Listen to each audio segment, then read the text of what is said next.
My ex-fiancée left me standing at the altar for her ex, who turned up just before the wedding.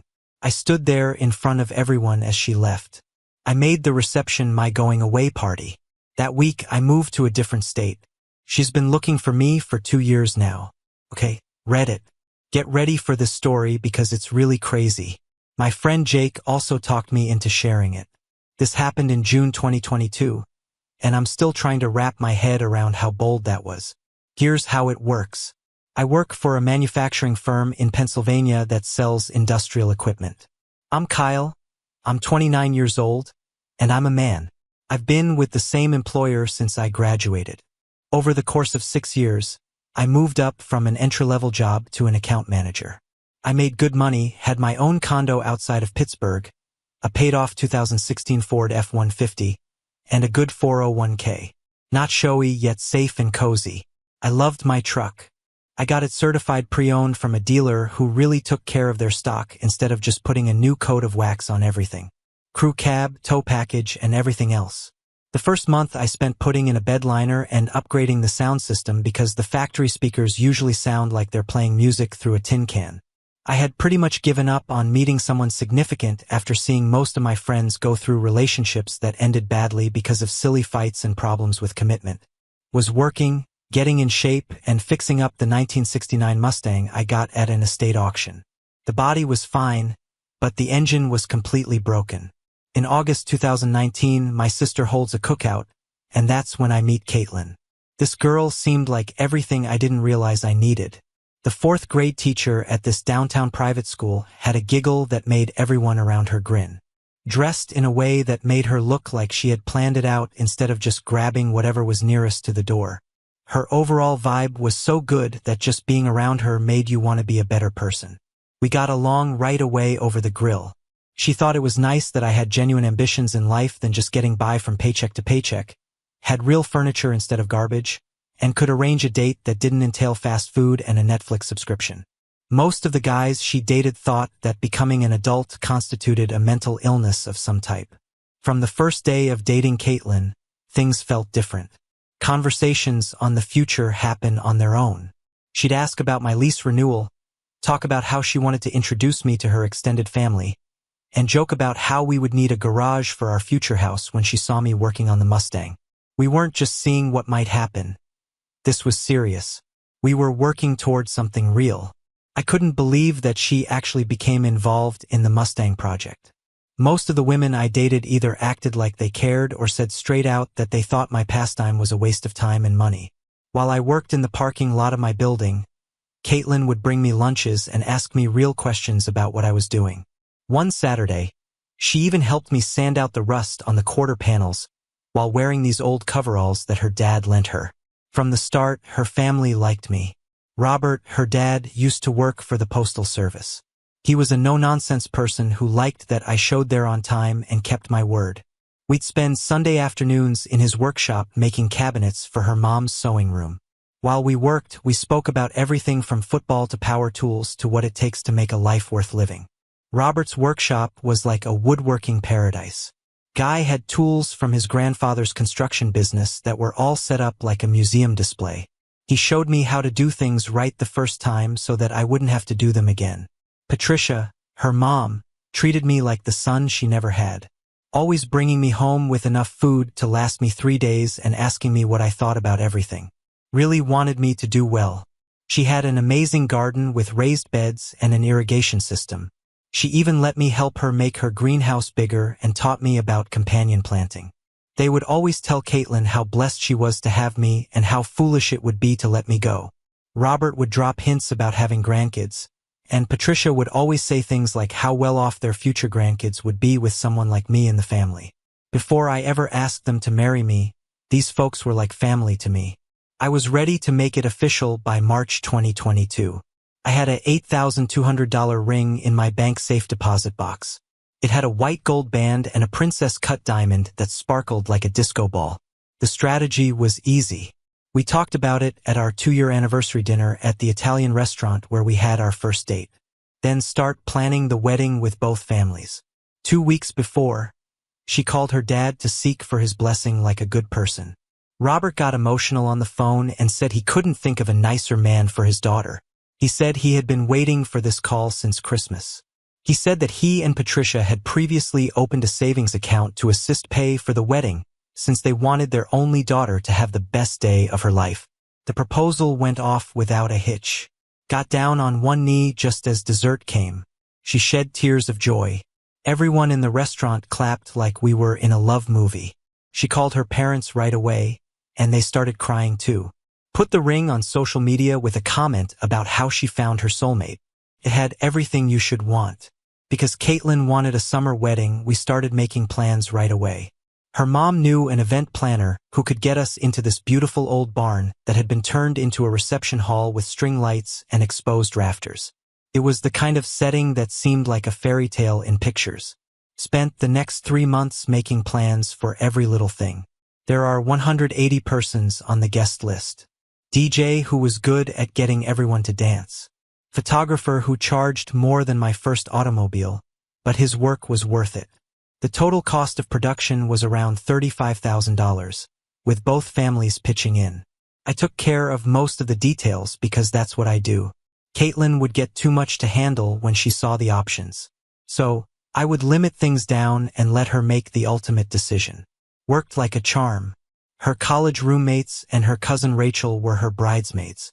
My 3 best friends from high school and my brother-in-law were my groomsmen. The bachelor party was a weekend excursion to this lake in upstate New York to fish. There was a lot of chatter during the bachelorette party about how lucky Caitlin was. It was a spa weekend. By May, everything was set in stone. Sent out invitations, got RSVPs back, and made final payments to all the vendors. The rehearsal dinner is set for Friday night at this downtown eatery.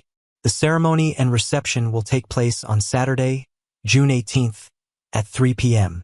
A week before the wedding, I put most of my things in storage because Caitlin and I were moving into a bigger house following the honeymoon. 2-bedroom apartment closer to her school with a real garage for the Mustang. Signed the lease and paid the first and last month's rent, as well as the security deposit. We had a moving truck booked for the Monday after we returned back from our honeymoon on the Outer Banks. Everything was just right. Everything was set up. Everything was set. Then Friday came. At 6 p.m., the rehearsal supper began. Both families came dressed nicely, and everyone was cheerful and enthusiastic. We went over the details of the ceremony with the officiant, such where everyone should stand when the music starts and all the other planned things that make weddings appear smooth instead than messy. Caitlin looked like she was always busy. She kept checking her phone during the walkthrough and only half-heartedly answered people's inquiries. I thought she was just worried about the big day. It's normal to be nervous before your wedding. We chose this lovely steakhouse for dinner months ago. They booked their own room and ordered a lot of appetizers, the full thing. My dad offered this toast about how proud he was, how Caitlin was like the daughter he never had, and how excited he was to finally welcome her into our family. Robert stood up and talked about how he had seen his daughter grow up and how he had known from the beginning that I was the appropriate guy for her. Caitlin hardly touched her food. She just moved it around on her plate while looking at her phone under the table, as if she hoped no one would notice. "Are you okay?" While everyone else was talking, I inquired quietly. "Yeah, I'm simply weary. It was a long week at school because the semester was ending." "That's fair. At the end of the year, 4th graders go crazy. I understand." But then her phone rang, and I saw her face turn absolutely white. She said she had to go to the restroom and was gone for about 15 minutes. Her eyes were red when she got back, like she'd been sobbing. "What's really wrong?" I asked. "Nothing. I'm just feeling emotional about tomorrow." Tears of joy. I should have pushed harder. I should have asked what was actually going on. But I didn't want to cause a scene in front of everyone, so I let it go. First red sign, ignored. We departed the supper at about 9 p.m. Tradition states that the bride and groom shouldn't see each other the night before the wedding. So I went back to my friend Jake's house, where I was staying, and she went to her parents' house, where her bridesmaids were sleeping. While we were eating leftover pizza and watching TV, Jake asked, "Dude, are you ready for tomorrow?" "Ready as I'll ever be." I spent 2 months making sure everything was perfect. But Caitlin felt a little off tonight. Did you see that? Nerves before the wedding. Tomorrow she'll be all right. Jake looked at me like he wanted to say something else, but then he didn't. I wonder if he saw something I didn't want to see when I look back. Around midnight, my phone rang. A text from Caitlin. I adore you a lot. Tomorrow will be great. I said, I love you too. I can't wait to marry you. Get some sleep. That was our last normal chat. Got up at 7 a.m. It was Saturday morning in Jake's guest room. I took my suit out of the closet. Custom-tailored charcoal gray that cost more than I wanted to say, but it looked good enough to make up for it. I took a shower, got dressed, and looked at my phone. Caitlin didn't say anything, which was customary. She was probably dealing with hair and makeup and the craziness of being a bridesmaid. We had brunch at this cafe, killed a few hours, and then went to the venue at midday. The ceremony didn't start until 3 p.m., but I wanted to be there early to make sure everything was ready. The place looked amazing. Someone had evidently been there since daybreak, making sure everything was just right. Even though it was daytime, there were white seats in tidy rows facing this wooden arbor adorned in flowers and string lights dangling from the rafters. The tables in the reception room all had centerpieces and name cards on them. Everything went just as we had anticipated. At 1 p.m., the photographers came to take pictures of me and the best man getting ready. We're fastening our ties and adjusting our cufflinks while the photographer takes pictures of everything for the future, trying to look natural while posing for planned images that are meant to look like they were taken by chance. About 2 p.m. guests started coming and filling up those white chairs, one by one. Like we practiced, my family was on one side and hers was on the other. DJ was playing calm music in the background. Everything is going smoothly. 2:30 p.m. I'm at the altar with the officiant and my groomsmen, watching folks find their seats, checking my watch and trying not to sweat through my costly suit. Danny, my best man, keeps making jokes to help me relax. Take it easy, man. In half an hour you'll be married, and all of this will be a blur. That's what I hope will happen. 2:45 p.m. The bridesmaids start to walk down the aisle in their navy blue outfits. Everything is going as planned. They stand across from us, smiling and holding their bouquets. After that, we wait and wait and wait. The soundtrack that is supposed to signal Caitlin's entry keeps playing over and over. People are moving around in their chairs, looking at their phones, and talking to each other in low voices. My heart is racing in my chest, and I'm trying to look calm. 3:05 p.m. No bride yet. Patricia, her mom, wakes up and almost sprints to the bridal suite. Comes back 5 minutes later looking completely freaked out. Says something to Robert in a low voice, and he instantly gets up. They both go behind the venue. I gaze at Danny. What in the world is going on? I don't know, man. Maybe an emergency with clothes. But deep inside, I understood this wasn't a dress emergency. 3:15 p.m. The whispers are getting louder. People are really talking now, looking at their phones, and taking pictures of what's going on like it's a show. I'm still standing at the altar like a complete idiot because I don't know what else to do. That's when I see him come in through the front door like he owns the place. He was roughly 6 feet 2 inches tall and wore pants and a leather jacket that looked like he had just gotten off a motorcycle. He has dark hair and stubble, and he looks like the kind of guy who makes horrible choices for a job but still makes it work. He walks right past all the guests who are sitting down the middle aisle and directly to the back to the bridal suite. Robert tries to stop him. I can envision them having this intense talk close to where the bridal party is getting dressed. Robert is becoming angry and points back toward the door, but the guy in the leather jacket just pushes past him and goes to the back. I'm standing there in front of 180 people watching this happen like it's a movie I didn't buy tickets for. 5 minutes later, Caitlin comes out of the bridal suite in her wedding dress, holding the hand of the leather jacket guy. The whole place goes silent as they head toward the exit. You could hear a pin drop. Everyone who was there saw my fiancée go by all of our guests holding another man's hand. She was wearing the dress we spent months selecting out, the veil her grandma wore, and the bouquet her mother crafted. She doesn't look at me or anyone else. She just keeps her eyes on the road and walks. I can't move. I'm frozen. My brain has entirely stopped working to figure out what's going on. Patricia is in tears. Robert looks like he might really go after the guy. The bridesmaids are standing there with their mouths gaping. I can see all of my groomsmen looking at me, waiting for me to give them a sign on what to do. They reach the door, and for the first time, she turns around and looks straight at me. She says, "I'm sorry," loud enough for the first few seats to hear. "I can't do this. Jordan came back, but I can't." Then they leave. He left in whatever car he came in. Out of here. The place becomes crazy. People standing up and talking over each other, with some of Caitlin's family members dashing after them.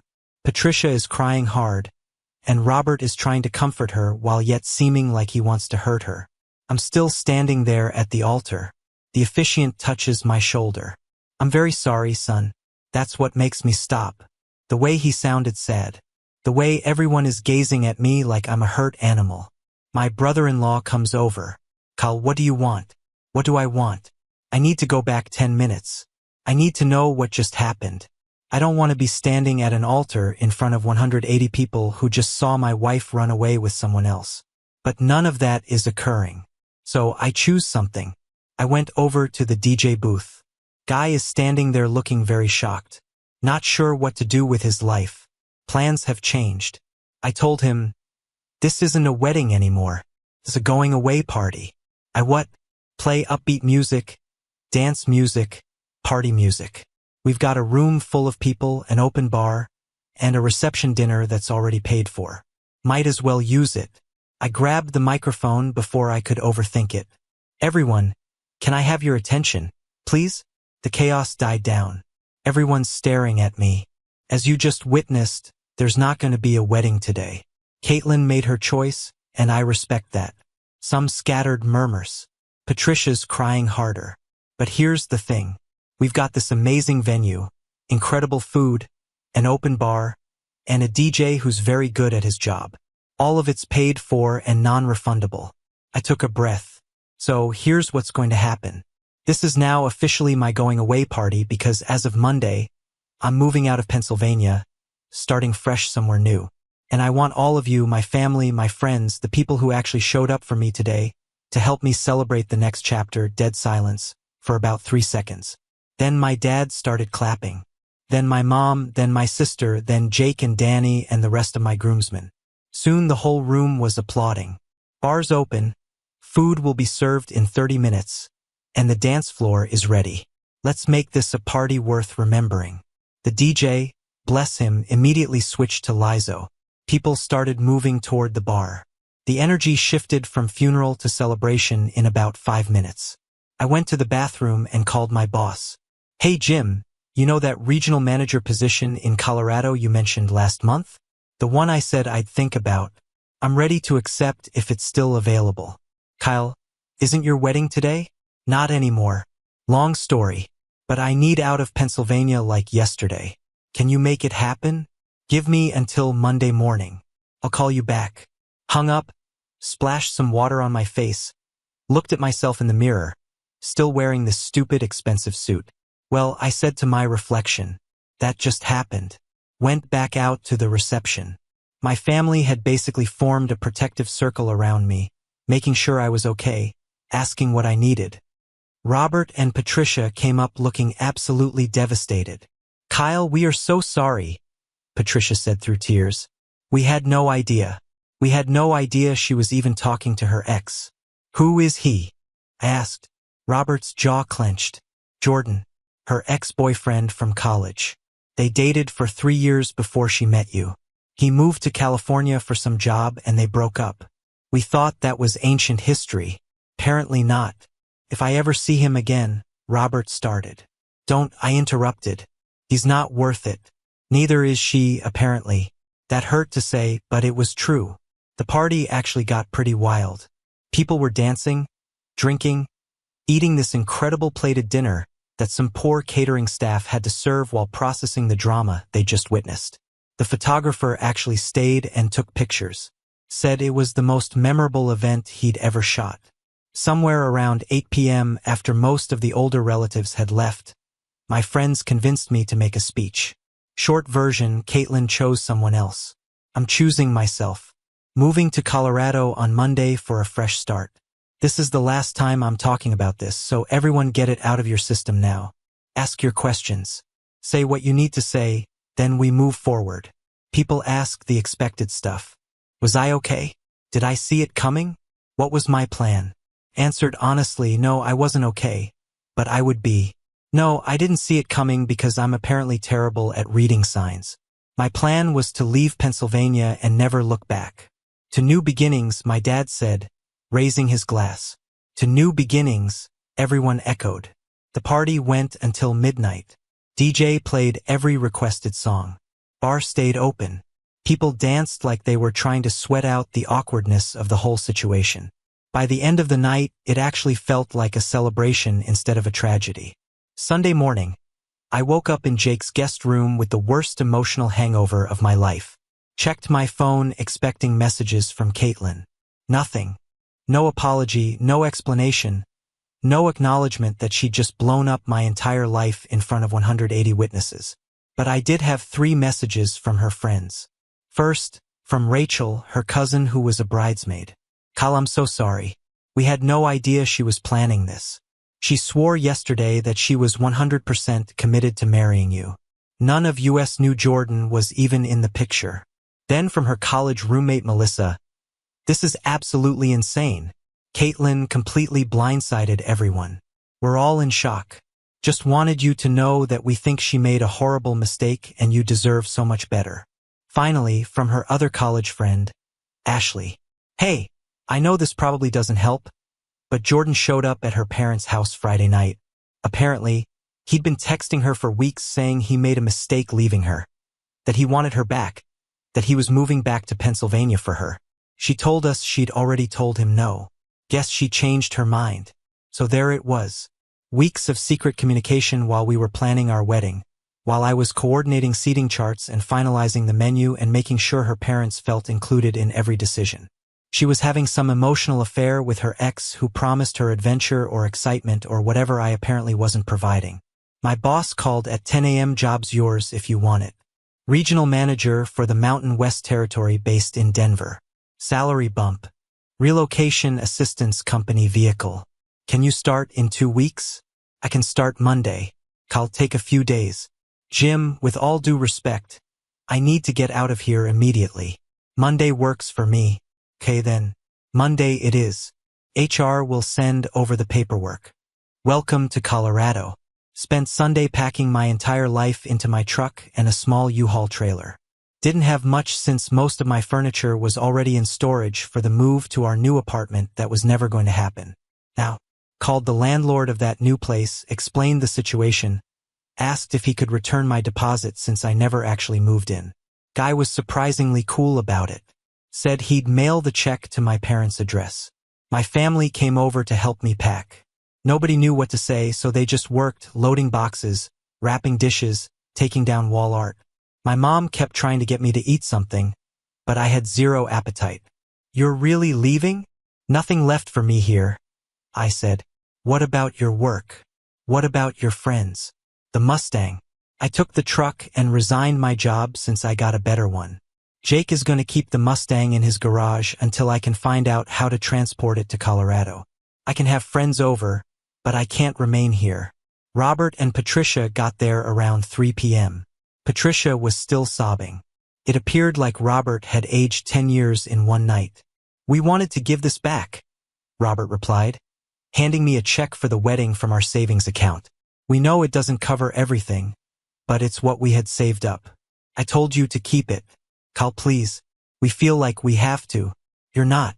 You did the best you could to raise your daughter. It's not your fault what she did. Patricia hugged me for 2 minutes and cried on my shoulder. No matter what, you will always be family to us. You can always call us if you need anything. I will. I wouldn't do that. By 7 p.m. on Sunday night, I had everything I owned packed up. I said goodbye to my friends, my sister, and my parents. Promised to keep in touch. At the time, I meant it, but I also knew things would fade after I went. Jake took me to my pickup. I still can't believe what happened. 2 of us. Are you going to be okay out there? At some point, I just need some space from all of this. When you get there, call me. And don't worry, the Mustang is secure with me. I'll assist you move it when you're ready to finish fixing it up. Thanks. Bro left Jake's house at 8 p.m., get on the highway and head west. I saw Pennsylvania fade away in my rearview mirror and didn't glance back. Took me 2 full days to drive to Denver, and I had to stop at rest spots to sleep in the vehicle. I had a lot of time to reflect and go over every moment of the relationship, seeking for indications I missed. The way she had been acting distant for the past month. She started talking about how she wanted to travel more, see more of the country, and not be stuck in one spot. She had only mentioned Jordan twice, both times stating he was simply an old buddy checking in from California. I should have known. Should have pushed harder when things didn't feel right. But to be honest, I was a little bit happy. It's better to learn who she actually was before the wedding than after. It's better to be embarrassed in front of 180 people than to get divorced a year later when she thought being married was too boring. They got to Denver on Monday afternoon. The company put me up in a short-term corporate apartment while I looked for a permanent place to live. On Tuesday morning, I went to the regional office. I dove into work like my life depended on it. New territory, new accounts, new challenges. Exactly what I needed. The first month in Denver went by like a flash. Worked 12-hour days getting to know the area, meeting clients, and building relationships. When I got home, my apartment was empty, so I fell into bed. Do it again. Did not post anything on social media. I didn't change my relationship status. I didn't say anything about what happened, except to tell my new coworkers that I had just come from Pennsylvania to start again. Every week, my parents would call to see how I was doing. Every time, I told them the same thing. Okay. Keeping busy and doing well. Jake told me how things were going with the Mustang and back home. Caitlin and Jordan were together for 3 weeks, but then he decided that Pennsylvania was too small of a town for him and left back to California. She called Jake to ask for my new number. He told her to go away. Last week, she came to my house crying, "Dude." He called me crying and said she had made the biggest mistake of her life and begged me to teach her how to get in touch with you. What did you say? You told her to move on, too. She attempted the whole "we're going to get married" routine, but I reminded her that she was the one who ran away from the wedding. It's not really your problem anymore. Did she mention anything else? She just kept claiming that she didn't know what she had until it was gone. That Jordan promised her fun and adventure. But it turned out he was just out of work and residing in a friend's extra room. Old school. I should have felt something when I heard that vindication. Maybe she was happy that karma caught up with her. But I didn't feel anything. It's been 2 months in Denver. I began to live instead of just survive. Went to the gym, hiked every weekend, and saw the city. Colorado was amazing. There were mountains all around, craft breweries on every corner, and people who were nice without being too nosy. I met a group of guys during a hiking meetup who became my new friends. No one knew about my history, and I didn't tell them. Just showed up, worked on the trails, and then had supper. Things that normal guys do. We started going out on casual dates after about 3 months. Just coffee dates and dinners, nothing serious. I made it obvious from the start that I didn't want anything serious. Dating in Denver was very different than dating in Pennsylvania. Women here seemed to be more free and less worried about wedding planning and timetables. Lauren, one of the girls I went out with, asked me directly on our 3rd date. "So, what's going on with you? You seem like a lovely person, yet you have this wall up." I moved here from Pennsylvania 6 months ago. Had some relationship problems that didn't work out. Not rushing anything. We dated for a few months, but then we both agreed that we would be better off as friends. She introduced me to her friends, which helped me make additional pals. Slowly putting together a real life in Colorado. Work was going really nicely. For 3 quarters in a row, I beat my sales goals. Received praise from the company. They even sent me to a leadership training session in Chicago. Getting promoted to regional manager was turning out to be the best thing I had ever done for my career. In the meantime, my phone stayed quiet. Caitlin never got my new phone number. Never saw me on social media. I turned everything off in Pennsylvania. Never found me. I thought she had no idea where I was, which was precisely what I wanted. I had entirely changed my life by the time I turned 1. I got a new job that I enjoyed, made new friends, picked up new activities, and moved into a condo in a neighborhood I wanted to live in. I even started seriously dating Ashley, a nurse at the local hospital who I met through friends. Ashley and Caitlin were very different in every aspect that mattered. She was independent, honest, and had her own full life that I could join instead of being expected to build everything around her. We had been dating for 6 months, and things were comfortable but not too much. She knew I had moved to Pennsylvania for business after a failed relationship, but she didn't know the circumstances. I liked that they didn't ask for more information. Jake called one afternoon while Ashley and I were out hiking. "You won't believe this, but I have to tell you. Caitlin is acting like a detective to discover you." "What do you mean?" "She has been texting all of our high school friends to see if anyone has heard from you. She came to your parents' house twice, but they told her to go away. She called your former job, but they wouldn't tell her anything. She is really trying to find you." "Why?" "People say that Jordan left her again after she took him back the second time. It looks like this guy has trouble making commitments or something. She now thinks that you were the one who got away and that she had to make things right." I laughed. "Couldn't help it. This isn't how it works. I know that and you know that, but she doesn't seem to. Last week, Patricia, her mom, called your mom and begged her for your contact information. Your mom told her no and that Caitlin needed to let go. Okay, I just wanted to let you know in case she somehow finds you. The girl looks pretty set on what she wants. Thanks for the heads up." I hung up and told Ashley the short version. She raised an eyebrow.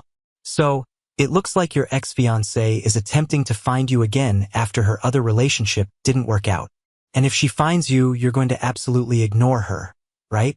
That's obviously bad conduct. Thus it's good. You don't have to give her anything." "That's right. My sister gave me the second warning 2 months later." "Kyle, Caitlin somehow got my phone and has been texting me to inquire where you are. I blocked her, but I wanted you to know that she's still seeking." "Did she tell you what she wants?" "To say sorry, to explain, and to make things right." "The words she said." I informed her that there was nothing to solve because you had moved on and she needed to do the same. She started talking about how you two were meant to be together and how she messed up, but she's learnt from it. She left me standing at the altar in front of all of our friends. You can't go back from that. You're preaching to the choir here. Just so you know, she seems very obsessive with finding you. Robert, of all persons, gave the third indication. He sent me a text out of the blue. "Kyle, I need to tell you something. Caitlin has been asking Patricia and me if we can get in touch with you. We told her no and that she should respect your space. She's not doing well with it. I simply wanted to let you know that she's actively looking for you." I liked that Robert was loyal. He had always been a kind guy, but his daughter didn't appreciate the proper things. But I wasn't scared. I had done a good job of hiding my tracks. I moved to a city where no one from my old life had ties, changed my phone number, and turned off all of my social media accounts. I was safe unless she hired someone to find me, which seemed like a lot of work for her. 2 years in Colorado. Life was really fantastic. Again, been promoted to senior regional manager for the whole Mountain West. Ashley and I had moved in together and talked about getting engaged someday, but we were taking our time. The Mustang is all fixed up. Jake ultimately sent it off, and I spent 6 months finishing it up in the garage of my condo. Life was calm, steady, and cheerful. Then my mom called, and she seemed agitated. Caitlin discovered me on Facebook and sent me a long message asking me to provide you her contact information. I didn't answer, but I wanted you to know that she's becoming worse. What did the note say? A lot of saying sorry. A lot of things have changed. A lot of pleading for another opportunity.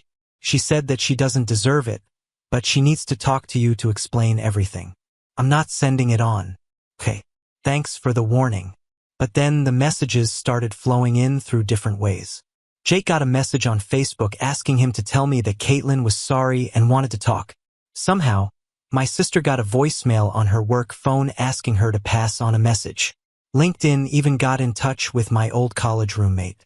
She was trying to discover anyone who might know how to get in touch with me by throwing a wide net. The one that worried me the most came from my dad. Caitlin came to our place again yesterday, son. Your mom called the cops. She was advised not to come again and given a notice for trespassing. This is getting out of control. Did she say what she wanted? The same thing she tells everyone. That she did something wrong. That she feels bad? That she needs to have a chat with you. Your mother made it very clear to her that you have moved on with your life and she needs to do the same. She cried on our doorstep and said that her life fell apart after you left. That isn't my issue. I know we're taking care of it. I just wanted you to know in case she somehow finds you in Colorado. That didn't seem likely. I had been careful.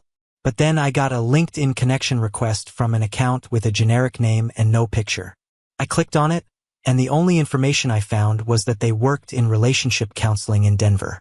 I was immediately skeptical, so I said no and blocked it. 3 days later, another one.